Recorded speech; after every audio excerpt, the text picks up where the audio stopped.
Quantos entendem que Deus tem sempre, sempre muito para dar? Mas nem sempre as pessoas estão disponíveis para receber. É um absurdo isso. Tem pessoas que elas estão um tanto quanto preocupadas de não parecer para Deus que elas estão extraindo demais dele. Que bobagem, gente. Pode extrair à vontade. Pode extrair à vontade, que não vai acabar. É uma fonte eterna. É uma riqueza inesgotável. Tem gente que fica muito preocupada em, de alguma maneira, impressionar a Deus com a sua consagração, com a sua adoração, com o seu amor.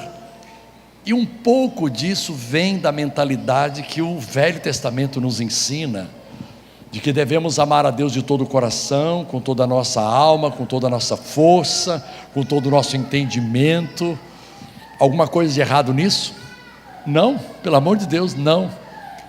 Mas João, o evangelista João, o apóstolo João, o escritor João, ele diz que nós amamos porque ele nos amou primeiro, e que nisso consiste o amor, não em que nós tenhamos amado a Deus, mas em que ele nos amou e enviou o seu Filho como propiciação pelos nossos pecados. Então eu fico pensando, às vezes a gente, em nome de uma integridade, em nome de uma ética, a gente acaba sendo tímido demais. E eu fico pensando aqui naquela parábola do filho pródigo, que poderia também ser a parábola do pai generoso, e a parábola do irmão zangado.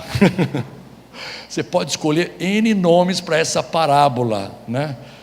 Que ali você tinha um filho que, digamos assim, entre aspas, um tanto quanto folgado. O cara folgado foi lá na maior cara de pau e diz assim: pai, eu quero a minha parte que me cabe na herança. E a Bíblia diz que o pai deu para os dois, o pai repartiu para os dois. Passado alguns dias, ele pegou toda aquela herança e fez lambança, fez uma bagunça com a herança. Mas o pai não o condenou pelo fato dele ter pedido a herança. O pai deu. E o pai, eu estava comentando aqui no primeiro culto, que o pai, na sua infinita sabedoria, deu rápido, deu logo. Porque se ele protelasse, ele nunca iria ver o filho chegar aonde ele chegou. É interessante isso. Às vezes a gente tenta segurar a situação, a gente tenta contornar, a gente tenta fazer de uma maneira em que a gente possa poupar as pessoas. Aquele pai não poupou o filho, ele deu sabendo que o filho ia fazer mau uso, sabendo que o filho não tinha estrutura, sabendo que o filho não estava preparado. E eu vou te dizer uma coisa que pode escandalizar você, mas eu tenho base bíblica para isso: você nunca vai estar totalmente preparado. Você não tem que pedir naquele momento que você sente assim: agora eu mereço, agora eu estou no nível de estrutura interior, no nível de maturidade, que agora eu posso pedir tudo o que eu quiser que Deus vai me dar, porque o meu caráter está irrepreensível, porque eu não tenho mais limitações, porque eu não tenho mais defeito. Agora eu tenho certeza. Quantos sabem que Deus não dá nada para nós porque a gente merece?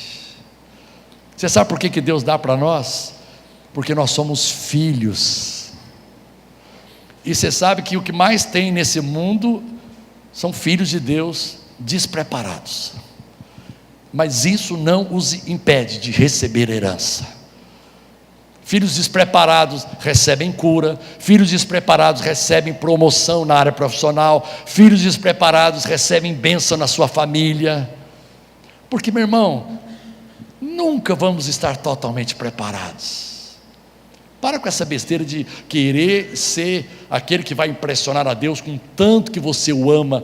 Não estou dizendo que isso é errado, mas uma vez eu queria reforçar isso para você não sair com um pensamento errado. Não é errado querer amar a Deus de todo o coração, Mas quem é que mede isso? Como é que eu vou medir? Como é que eu vou olhar para alguém e dizer assim: aquele ali realmente está amando a Deus de todo o coração, aquela ali também? Até você pode pensar assim: agora, cara, eu estou amando a Deus de todo o meu coração, porque eu estou orando 1 hora por dia, e eu estou lendo 10 capítulos da Bíblia, e eu canto todos os dias o Ao Único do pastor Bené, aleluia. Caramba, agora eu estou amando a Deus de todo o meu coração. Até você descobrir que tem alguém que está orando 1h15, ele está lendo 20 capítulos da Bíblia, ele, além de cantar Ao Único do Bené Gomes, canta também Faz Chover do Fernandinho, olha aí. Caramba, ele então está amando mais a Deus do que eu. Não, então não posso, então eu tenho que orar 1h20, agora eu vou ler 25 capítulos, agora eu vou cantar 3 músicas. Meu Deus do céu, aonde vai parar isso? Deus não está olhando para você, tentando extrair de você alguma coisa. O que você der para Deus, amém. Sabe, é a mesma coisa de você querer impressionar o mar, levando para ele essa água que está nesse copo. Olha, mar, o que eu tenho para te oferecer, aleluia, vou te oferecer de todo o meu coração, toda essa água. Aí você derrama essa água no mar, fez uma grande diferença. Meu irmão, o teu amor, é claro, sabe, o teu amor faz alguma diferença para Deus? Faz. É bom quando o filho chega para o pai e diz assim: pai, eu te amo. Eu amo ver os meus filhos fazendo isso, mas eu não dependo de que meus filhos façam isso para que eles saibam que eles são amados independente disso. Eu os amo mesmo quando eles não me amam. Quantos sabem que Deus te ama mesmo quando você não ama? Cara, mesmo quando você vira as costas. Deixa eu dizer uma coisa para você: Deus não usa de bondade para com você porque você merece, ou porque você é bom para com Ele. Pastor, essa semana eu tive uma semana maravilhosa, orei todos os dias. É bem verdade que foi só nas refeições, mas orei todos os dias. Caramba. Li 1 capítulo da Bíblia por dia. Qual foi o Salmo? 117, só tem 2 versículos. Orei. Caramba. Cara, não é isso que faz você merecer, cara. É porque você é filho, você é filha. Jesus, antes de partir, ele fez um discurso com os discípulos, antes de ir para a crucificação, antes daquele processo de ser traído, e de ser açoitado, e coroado com coroa de espinho, e ir até a cruz. Ele teve uma conversa com os discípulos, e ele disse o seguinte: olha, até agora, vocês não têm me pedido nada, até agora nada tendes pedido em meu nome. Pedi, e se o crédito estiver aprovado no Serasa, não, pedi e recebereis. Não, deve ter uma pegadinha aí, não é possível. Jesus não quis dizer o que ele quis dizer, Jesus quis dizer o que ele não quis dizer. Meu Deus, não fica inventando coisa. Pedi e recebereis, e ainda coloca o motivo: pedi e recebereis para que vocês saibam que eu sou o Deus Todo-Poderoso, e para que vocês possam reconhecer a minha grandeza. Não, Jesus foi muito simples e foi até muito natural. Pedi e recebereis para que a vossa alegria seja completa. Quantos aqui entendem que Deus, como Pai, tem compromisso com a sua alegria, com a sua felicidade, com o seu sucesso? Tem alguém para dizer amém a isso? Amém. Deixa eu perguntar aqui na galeria: quantos pai e mãe nós temos aqui? Pai e mãe. Quantos de vocês, pai e mãe, querem e fazem de tudo, vão investir tudo que vocês têm para que os seus filhos sejam bem-sucedidos na vida? Tem certeza, pai, que você quer que seu filho seja bem-sucedido? Tem certeza, mãe, que você vai dar tudo de você para que o seu filho seja bem-sucedido na vida? Você acha que com Deus é diferente? Você acha que Deus já não deu tudo que Ele tinha do melhor, do bom e do melhor, para que você seja bem-sucedido? Quantos acreditam que Deus quer que você seja bem-sucedido na sua vida? Só existe uma enorme e gigantesca diferença entre Deus e nós. É que a gente, por mais que a gente queira e torça e se esforce para poder ajudar os nossos filhos, investir nos nossos filhos, chega uma hora que os recursos acabam. Mas eu tenho uma boa notícia: os recursos de Deus para investir em você jamais acabarão. Meu filho, já investi tanto em você, cara, agora espera um pouquinho, eu vou economizar aqui para poder investir no outro aqui. Aguento. Quantos sabem que Deus não tem problema em investir em 7 bilhões de pessoas ao mesmo tempo? Ora àquele que é poderoso para fazer infinitamente mais do que tudo que pedimos, ou pensamos, ou imaginamos, ou cogitamos, ou anelamos no nosso coração, segundo o seu poder que opera em nós. Aleluia! Ele é poderoso para fazer muito mais do que a gente pensa ou pede. Por isso não tenha medo de sonhar alto, não tenha medo de correr riscos, e até não tenha medo de fracassar. Tem gente que fica tão encolhido, fica tão paralisado: não posso correr risco, não investe em nada, não tenta nada na vida, não corre riscos. Meu irmão, Deus ama as pessoas que correm riscos. Deus ama uma adrenalina. Deus gosta de uma adrenalina. Você pode ler na Bíblia toda que você vai ver que Deus, Ele tem um negócio assim com adrenalina. Tem um versículo que para mim é o mais adrenalado, aquele tem mais adrenalina na Bíblia.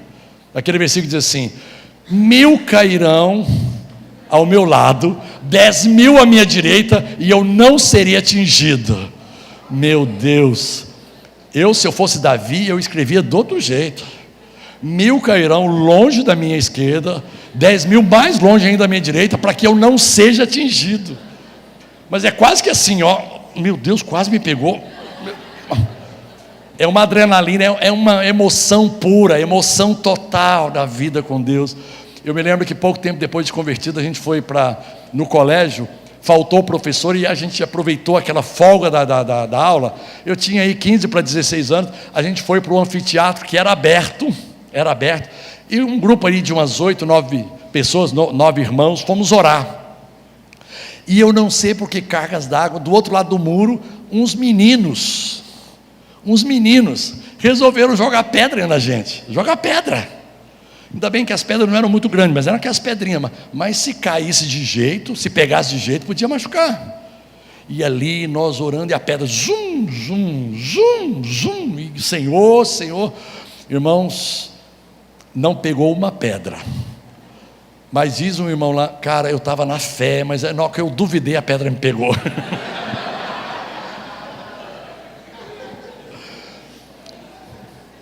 Cara, que coisa, não é uma experiência tão pequena, tão simples assim, de um momento de oração, você vê Deus prometendo a você que vai te guardar, não no sentido assim que você não vai correr perigo nenhum, não é no sentido que você não vai ter que enfrentar nenhum tipo de desafio na vida, não é isso, não é essa ilusão, não é esse triunfalismo assim que vai te... Não, muitas vezes Deus pode te guardar da fornalha, mas Ele também é poderoso para te guardar na fornalha.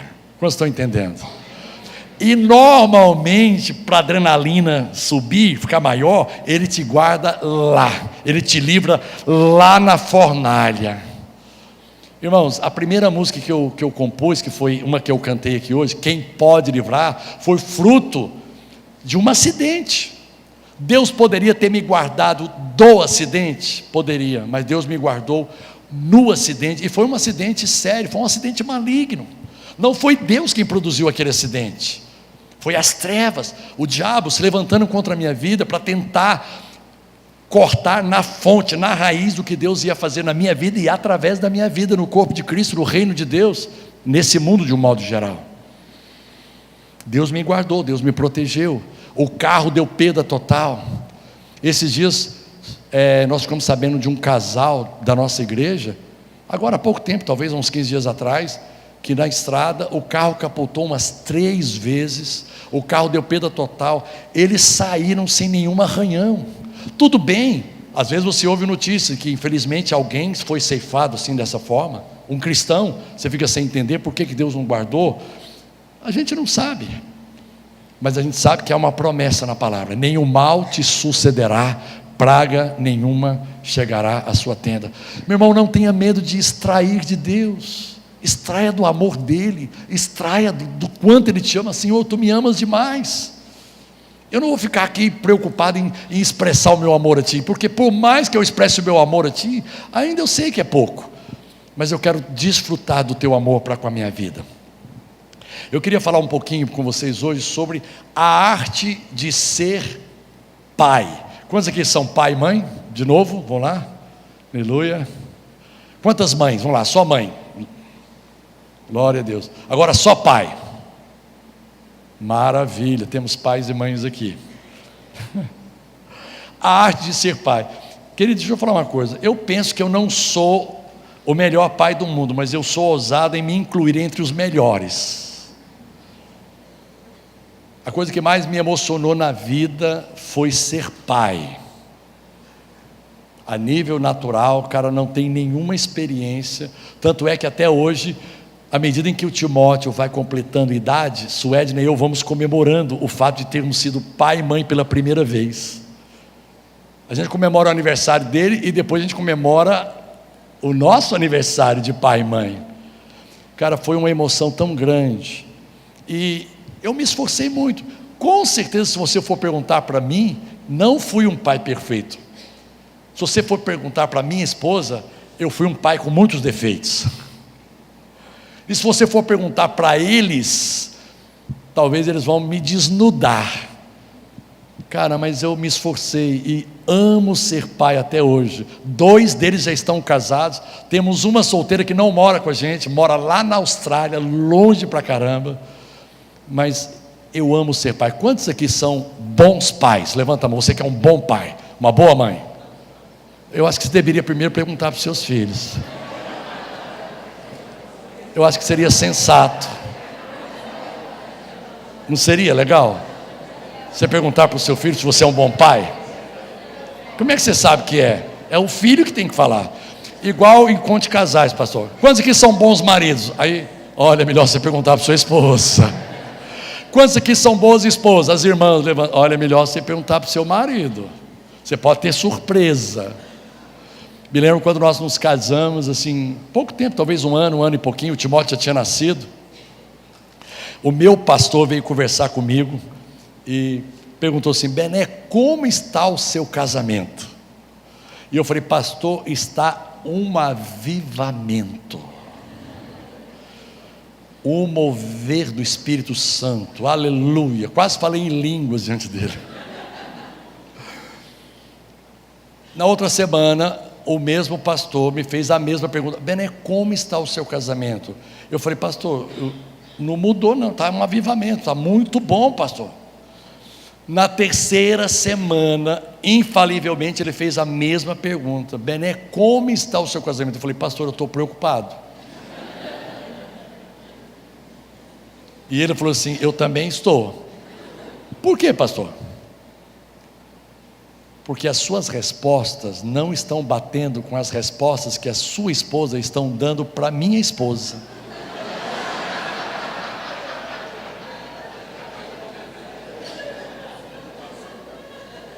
Estou perdido. E ele me deu um conselho muito legal. Por quê? Porque a Lúcia conversava com a Suedna, né? E dizia assim: como está o seu casamento? Na primeira semana ela falou assim: bom. Olha só, um avivamento. E ela: bom. Segunda semana: Suedna, como é que está o seu casamento? Mais ou menos. Terceira semana: Suedna, como é que está o seu casamento? Não está bom não. E para mim estava um avivamento. O que o meu pastor fez com toda a sabedoria que Deus lhe deu? Ele disse assim: Bené, chega em casa hoje, não interessa a hora, chega em casa hoje, na hora que vocês estiverem lanchando antes de dormir, você olha nos olhos da Suedna e pergunta para ela assim: como está o seu casamento? Interessante, né? Pastor, o seu? É o nosso, pastor, eu estou casado com ela. Não, você vai perguntar para ela e saber qual é a opinião. Ouça a sua mulher, ouça. Cara, eu tinha tanta convicção e tanta certeza de que eu estava assim, reinando em vida, né? Absoluto. cheio da presença e da glória de Deus, quase sendo arrebatado, aleluia. Eu tive a coragem de dizer assim: bem, eu tive uma conversa com o Robson hoje, ele veio com umas conversas para o meu lado, uma coisa assim, meio maluca, tal, nosso pastor, mas ele pediu para eu perguntar, vou perguntar para você, por perguntar: como é que está o seu casamento? Dona Suedna, como está o seu casamento? Irmão, eu pensei que a minha esposa, eu não sabia das respostas dela lá, né? Eu pensei que a minha esposa ia falar assim: você é o melhor marido do mundo, não tem nada de errado. E ela só me fez uma outra pergunta, em vez de responder: você quer ouvir mesmo?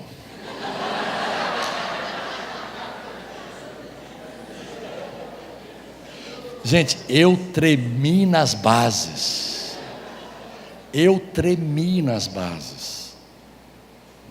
Falei: quero. Não foi assim com aquela fé toda não. Falei: quero,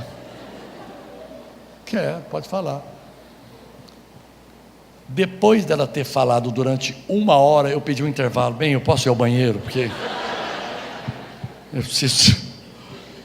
Ela falou 1 hora sem parar, enumerando os pontos de desconforto. Irmãos, eu descobri uma coisa, e foi ótimo, a gente se acertou, foi bênção de Deus para a nossa vida. Eu descobri uma coisa: desconfortos no casamento são inevitáveis, mas desgastes você precisa de evitar a todo custo.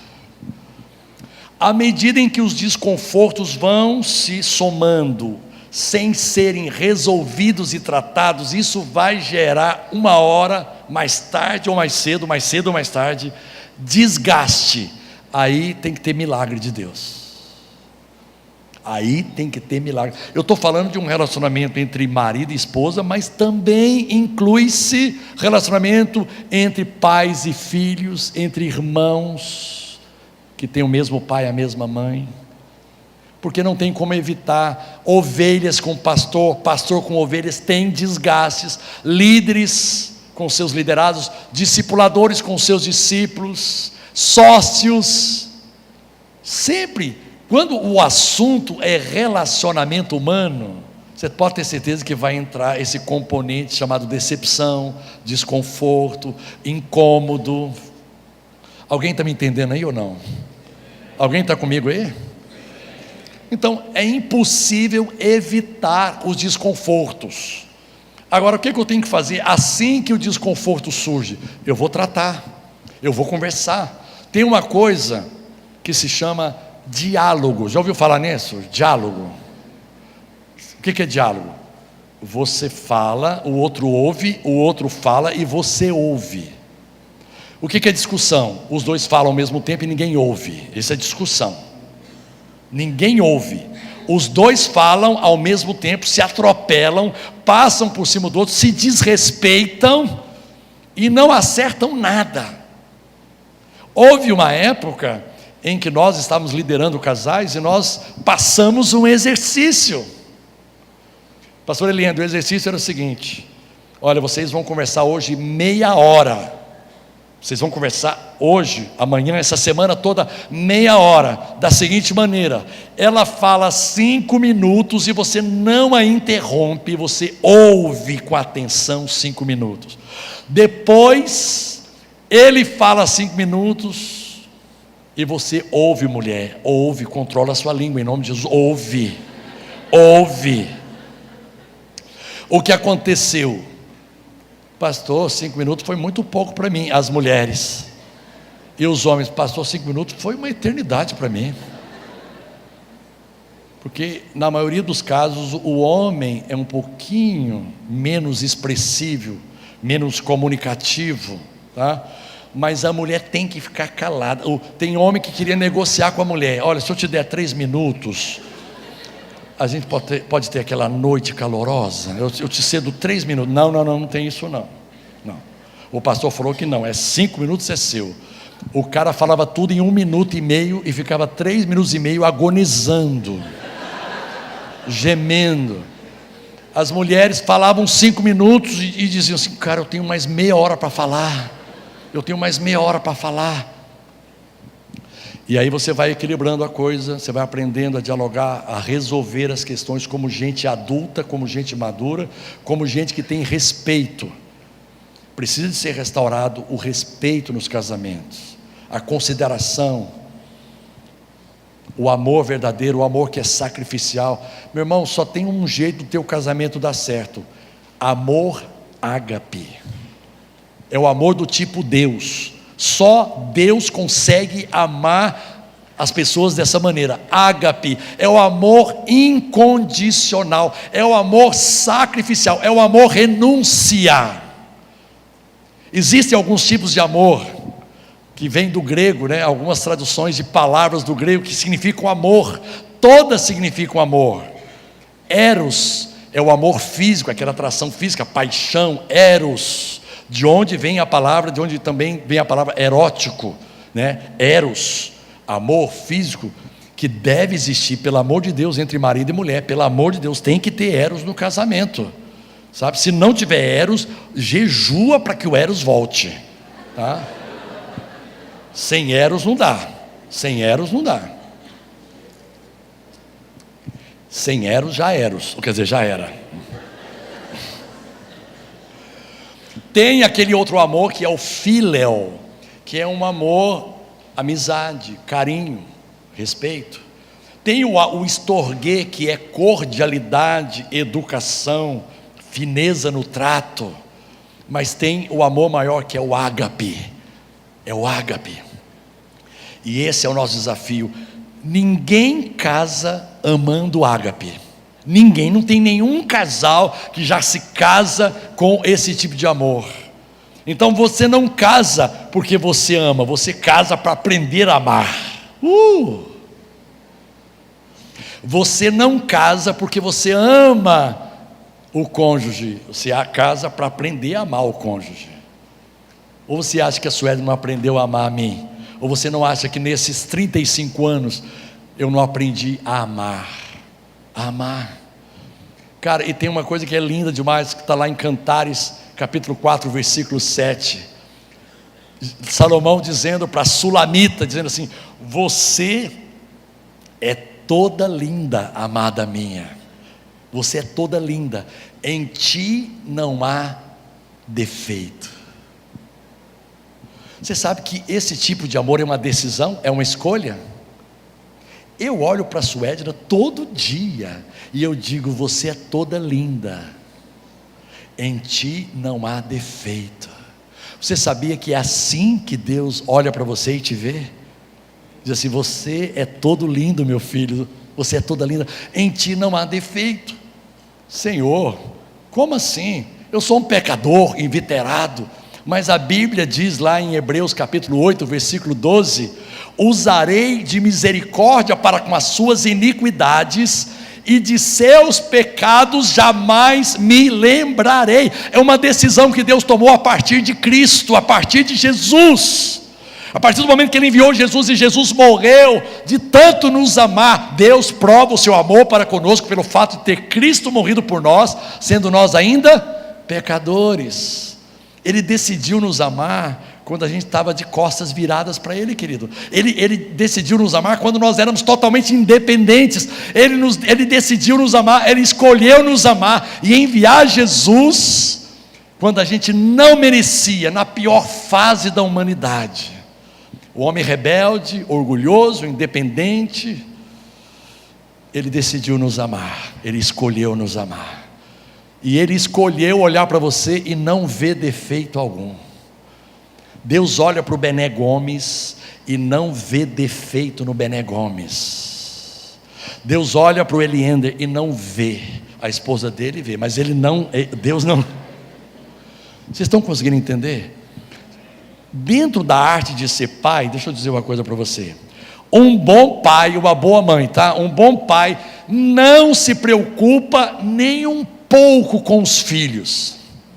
Pastor, eu acho que o senhor deve ter mudou. Um bom pai, o senhor colocou um não aí, acho que o senhor errou.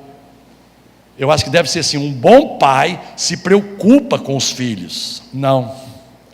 Um bom pai como Deus é um bom pai, é um ótimo pai, é um maravilhoso pai, é um excelente pai, é o pai padrão, é o pai maior, é o pai melhor.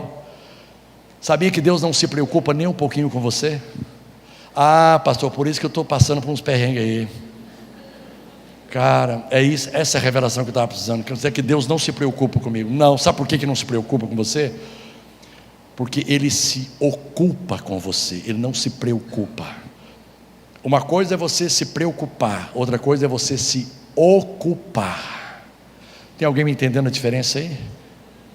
Teve um irmão nosso, o João Emílio, que é líder de louvor, que ele escreveu uma frase dizendo assim: Deus se ocupando em contar os cabelos da minha cabeça e eu preocupado com os detalhes da minha vida. Ele preocupado com coisas que ele não poderia resolver, ansioso com coisas do futuro que ele não tinha como resolver, e Deus se ocupando em cuidar do dia a dia dele, em dizer: João, olha, hoje cresceu aí, nasceram mais 200 mil fios de cabelo.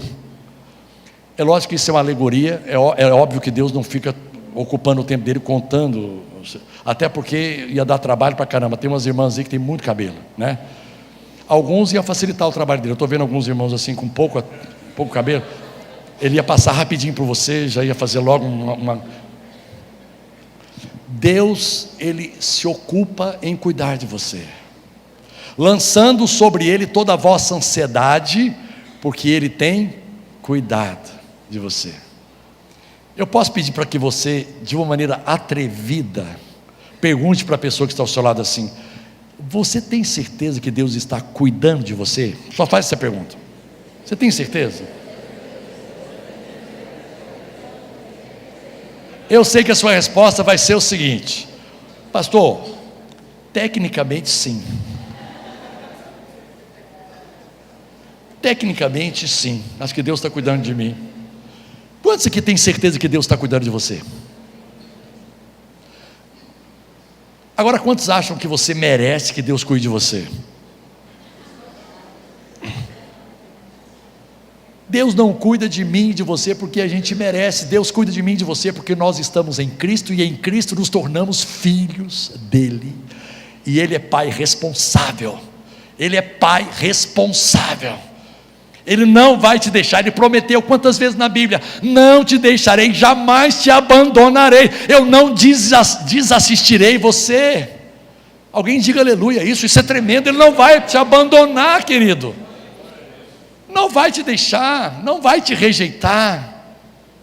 Agora, se você tem certeza que Deus está cuidando de você, me responda então: por que você está ansioso? Pastor, está começando o mês, tem muitas contas para pagar. Gente, nós passamos uma experiência. Hoje a gente tem um salário da igreja. Veja bem, eu saí de uma igreja onde eu tinha um salário, tá? Eu saí dessa igreja e passei a ter não salário. E aí continuei vivendo e falei: Deus, o Senhor é meu Pai, o Senhor vai me suprir. Foi o Senhor que me dirigiu para eu sair desse ministério. Entrei no outro ministério. Olha só que coisa incrível, gente. Eu quero contar isso para ilustrar bem isso. Eu recebi 5 propostas, como se ser pastor fosse uma profissão e não uma vocação. Eu recebi 5 propostas. Eu vou dizer só de uma, todas elas foram excelentes. Eu vou dizer só de uma para você. Uma igreja em São Paulo diz assim: pastor, o senhor vem para cá, o senhor vai ter um salário de executivo, o senhor vai morar no Morumbi, e a sua filha vai fazer faculdade onde ela escolher. Para eu não ser indelicado, eu falei: irmão, eu vou orar, e se o Espírito Santo me dirigir, eu volto a falar com você. Eu já sabia que eu não ia para lá, porque eu falei assim: como alguém ousa fazer uma proposta para mim? Ele não conhece a minha visão, ele está indo pelo nome, né, pelo status ministerial que ele ouviu falar de músicas. Cara, o cara está me contratando porque eu compus o A Único.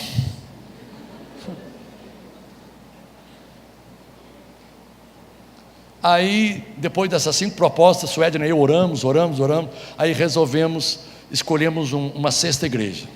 Pastor, queremos estar aqui com o senhor. Tá. E você pergunta para mim, e aí o pastor te deu quanto salário? Zero. Eu fui para uma igreja para não ganhar nada. É a igreja que a gente está hoje. Depois de 2 anos, nós fomos reconhecidos como pastores. Depois de 2 anos, o pastor começou a nos dar alguma coisa para ajudar, ajuda de custos. Aí depois de uns 5 anos, ele chegou para nós e falou assim: cara, vocês são de Deus, vocês passaram pela prova, Deus estava falando com ele, nós vamos fazer um salário para você. Bené, o quanto você precisa para não ter que viajar, principalmente na Páscoa. Eu não quero que você vá mais lá para a igreja do Pai.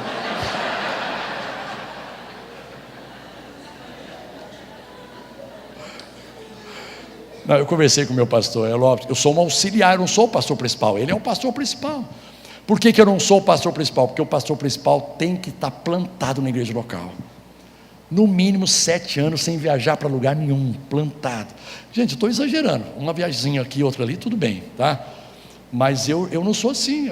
O nosso ministério esse local é muito requisitado, mas o Senhor nos abençoou e nós temos recebido de Deus esse cuidado. Mas olha só, uma época entre que a gente saiu do ministério até a gente fazer salário, nesse tempo, todo mês eu só tinha uma certeza, todo começo de mês eu tinha só uma certeza, como hoje, 1º de abril, as contas para pagar. Era a única certeza que eu tinha. Eu não sei de onde viria o dinheiro, e a outra certeza é que no final do mês Deus ia dar um jeito, eu ia receber daqui e dali. Óbvio que nós mudamos o nosso padrão de vida, tínhamos 2 carros, vendemos, saímos de um condomínio muito bom para ir morar num condomínio que não tinha nada, para pagar menos salário, tiramos nossos filhos para pagar menos aluguel, né? Tiramos nossos filhos dos melhores colégios, passamos por um colégio não tão bom, para nos ajustarmos àquele padrão de vida. Fazer o quê? Quantos sabem que às vezes é preciso perder para ganhar? Deus está falando com você, hein? Você está preso aí nesse estilo de vida, você está preso nesse padrão, gastando o que não deve, entrando no cartão de crédito. Você ficou maluco? Você sabe os juros de cartão de crédito? De cheque especial? Agiota, meu Deus do céu, nós vamos morar com você agora. Agiota. Não faz isso. Cara, a gente desceu, despencou o padrão de vida, fomos para um outro bairro. Não era mais Barra da Tijuca, era um outro bairro. Não tem problema, pertinho da Barra, dá para a gente fazer as coisas que tinha que fazer. Meu irmão, Deus cuida de nós, cara. Você está desempregado, você está ganhando pouco, ajusta a sua vida, conversa com seu marido, com a sua esposa, conversa com seu pai, com sua mãe. Cara, eu sei que Deus vai te abençoar. Eu tenho certeza que o ano 2018 será nessa igreja um ano de restituição. No mínimo 7 vezes mais. Alguém da galeria precisa receber isso. Deus está me mostrando que tem gente lá na galeria que vai começar a partir desse mês de abril a receber restituição. Diga assim: eu recebo, é comigo, eu recebo. Alguém recebeu lá em cima? Não, acho que ninguém lá. Ficou para vocês aqui. Ficou para vocês aqui. Alguém recebeu lá? Eu não estou vendo. Alguém recebeu restituição em cima? Levanta a mão. Opa, agora levantaram as mãos, ó. Pastor, já que não tem ninguém. Cara, um bom pai não se preocupa com os filhos, ele se ocupa. Falando de filho, quando o Timóteo tinha 4 anos de idade, eu fui perguntar para ele se eu era um bom pai. Um garoto de 4 anos. Meu filho, saí com ele, a gente foi chupar um picolé juntos. Falei: filho, o que você acha do papai? O senhor é um bom pai, 4 anos. Tem alguma coisa que você gostaria que mudasse no seu pai? Irmãos, eu me arrependi, eu devia ter ficado só com a primeira pergunta. A gente fica perguntando demais. Mas foi bom, foi bom. Tem alguma coisa que você gostaria que mudasse no seu pai? Não, pai, o senhor é muito bom. Pensa bem, filho, olha só. Pai, tem uma coisa que eu gostaria que mudasse. É que às vezes o senhor promete e não cumpre. Falei, meu filho, o que é isso? O papai nunca fez isso.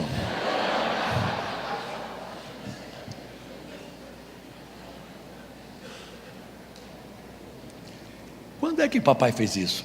Aí ele me deu 2 exemplos. Falei, mas eu expliquei para você, filho, que não podia, porque o pastor Robson pediu para o papai. Pai, o senhor justificou os 2. Ele não falou com essa linguagem, porque é linguagem de adulto. Eu sei, o senhor falou para a gente, mas, pai, eu estava tanto querendo aquilo.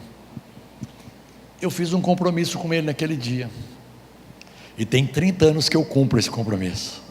Falei assim, tudo que o papai prometer para você agora, o papai vai cumprir. Irmãos, o que isso me ensinou? A não prometer tanto. A ser mais moderado, mais sensato, sabe? Porque às vezes você promete porque você quer se livrar, né? Você está assistindo um jogo, meu filho, o papai promete. O que foi que eu prometi mesmo? Então assim, a prestar mais atenção, sabe? A não prometer tanto, mas aquilo que eu prometia. E ele falava, pai, é promessa? Eu falei, é promessa, filho. Então eu já sabia que eu ia cumprir. E foi importante essa conversa. Por isso que eu perguntei para você. Olha, um exercício para os pais essa semana. Pergunte para os seus filhos. Pastor, dá para o senhor continuar a pregação, por favor? Pergunte para os seus filhos como é que eles te veem. Mais tarde, quando a gente morava em São Paulo, eu perguntei para o Timóteo, como é que você vê o seu pai? Ele falou assim, pai, o senhor é tudo que eu quero ser na vida. Cara, você quer um feedback melhor do que esse? Não é que eu faço, sabe assim, as coisas forçadas para ver se os meus filhos... Cara, eu não estou mendigando o amor de nenhum deles. Eu nunca mendiguei o amor dos meus filhos. Pai, você não precisa mendigar o amor dos seus filhos. Você sabe o que é mendigar o amor dos seus filhos? Sabe, é ficar fazendo concessão para ver se ele gosta mais de você. É não pôr limites para ver se ele te respeita, se ele te ama mais, se ele te considera um paizinho bom, um pai bonzinho. Cara, põe limite no teu filho enquanto tem tempo, cara. Ele vai te agradecer lá na frente. Põe limites. A Bíblia diz que uma criança entregue a si mesma envergonha a sua mãe. A Bíblia fala de um filho de Davi chamado Adonias, lá em 2 Reis capítulo 1, fala desse filho de Davi, ou 1 Reis capítulo 1, acho que é 2 Reis mesmo, que diz que esse menino nunca tinha sido contrariado. Imagina uma criança que nunca foi contrariada. Você acha que vai conseguir contrariar quando for adolescente? Você acha que você vai conseguir contrariar quando for jovem? Não, é porque nessa fase aqui, não, quando for jovem, o que? A raiz se fortalece cada vez mais. A hora de entrar para valer na vida dos seus filhos é do 0 aos 5 anos. Ih, pastor, perdi, meu filho está com 6. Clama por misericórdia, irmão. Tecnicamente, já que nós estamos falando, tecnicamente até os 12 anos ele é uma criança. Cara, depois dos 13 anos vai ser muito complicado. Você tem que mudar muito. E você tem que botar muita energia, coisa que você não precisava, porque se você tivesse tomado cuidado lá atrás. Mas a psicologia do mundo diz que não tem que reprimir. Cara, entre a psicologia e a palavra de Deus, fique com a palavra de Deus. Vá lá em Provérbios, e Provérbios vai ensinar para você. A Bíblia diz lá em Provérbios 29:17, corrige ao teu filho, e ele te dará descanso e delícias para a tua alma. Posso dar um testemunho para você? Suedna e eu pegamos firmes. É claro que nós não acabamos com toda a rebeldia deles, mas nós pegamos firmes. E hoje nós temos filhos que nos dão muito prazer, muito. Nossos filhos são a nossa alegria. Todos 3 comprometidos com a obra. O Timóteo é pastor na nova igreja em Ipanema. A Marissa e o marido envolvidos com a obra de Deus. A Samara está fazendo a Hillsong College lá na Austrália. Cara, estão voando.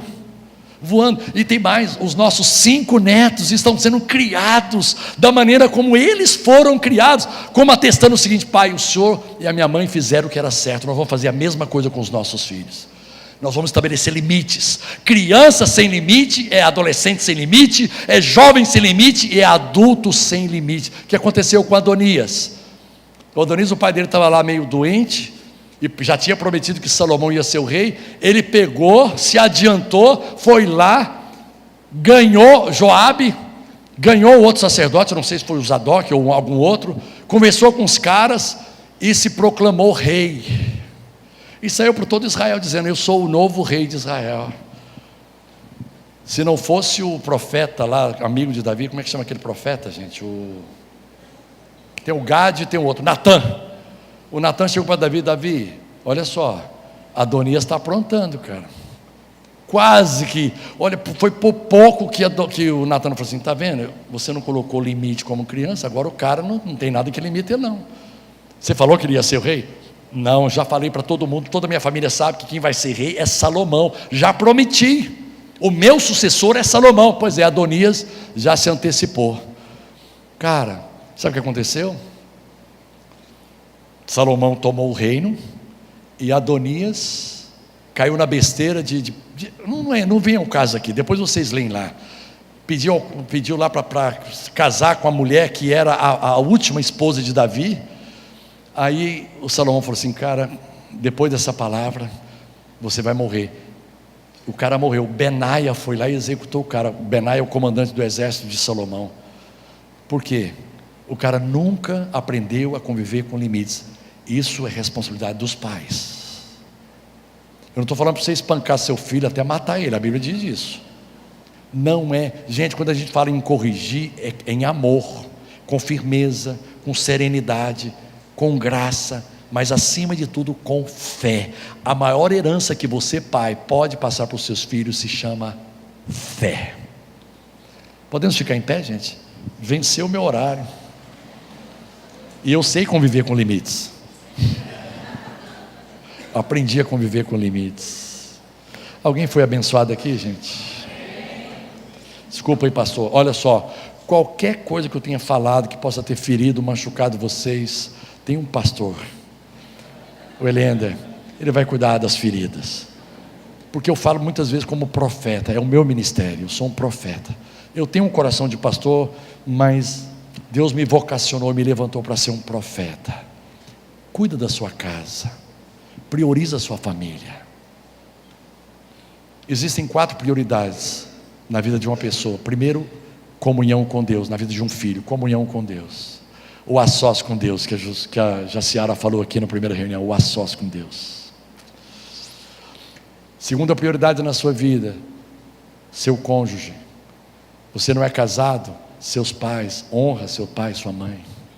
Honra, que é o primeiro mandamento com promessa para que te vá bem e se prolonguem os teus dias na face da terra. Onde estão os filhos que honram os seus pais?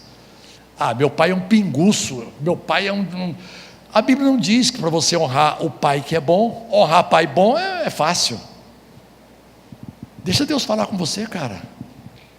Ah, mas eu sou casado, ainda tem pai, mas meu pai, eu nem falo com ele. Cara, dá um jeito de honrar, dá um jeito de consertar isso na sua vida. Honra teu pai e tua mãe. Perdoa, respeita. Não fica descobrindo os erros do seu pai. Não faça como o cão fez, descobrindo a nudez de Noé. Sem e Jafé vieram de costas com a toalha e cobriram o pai. O seu pai tem muito defeito, a sua mãe tem muito defeito, mas Deus não te autoriza, por isso, filho, a desonrar, a descobrir, a desnudar os defeitos do seu pai e da sua mãe. Honra, fica calado. Não dá para falar bem, não fale mal. Ore, profetiza a bênção de Deus sobre a vida deles. Tem alguém me entendendo aqui, gente? Prioriza os seus filhos, se ocupe, não fica preocupado com eles. Se você se ocupar com eles, você não vai se preocupar com eles. Alguém está me entendendo? Glória a Deus.